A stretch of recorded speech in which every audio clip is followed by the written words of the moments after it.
Hi every one, Telugu in 1 minute. ഇന്ന് നമ്മൾ പറയാൻ പോകുന്നത് തെലുങ്കിൽ അവൻ എന്ന് പറഞ്ഞ വാക്കിനോട് ബന്ധപ്പെട്ട കുറെ വാക്കുകളാണ്. അതെന്തൊക്കെയാണെന്ന് വെച്ച് കഴിഞ്ഞാൽ, അവൻ എന്ന് പറയാനായിട്ട് തെലുങ്കിൽ 2 വാക്കുകളുണ്ട്. ഒന്ന് തനു എന്നും പിന്നെ ഒന്ന് അതനു എന്നും. ഇവൻ എന്ന് പറയാനായിട്ട് ഇതനു എന്നും ഉപയോഗിക്കാറുണ്ട്.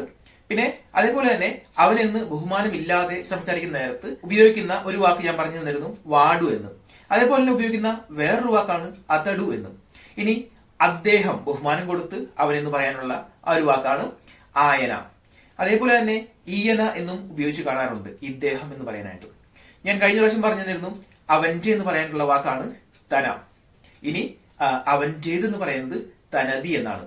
അതേപോലെ തന്നെ നേരത്തെ പറഞ്ഞ വാക്കുമായിട്ട് വാട, വാടതി എന്നും അവർ ഉപയോഗിക്കാറുണ്ട്. ഇനി നമ്മൾ പറയാൻ പോകുന്നത് അവന് എന്ന് പറഞ്ഞ വാക്കാണ്. അവന് എന്ന് പറയുന്ന വാക്കാണ് തനക്കു. വാടു എന്ന് പറഞ്ഞ വാക്കിനോട് ബന്ധപ്പെട്ട വാടിക്കി എന്നും ഉപയോഗിക്കാറുണ്ട്.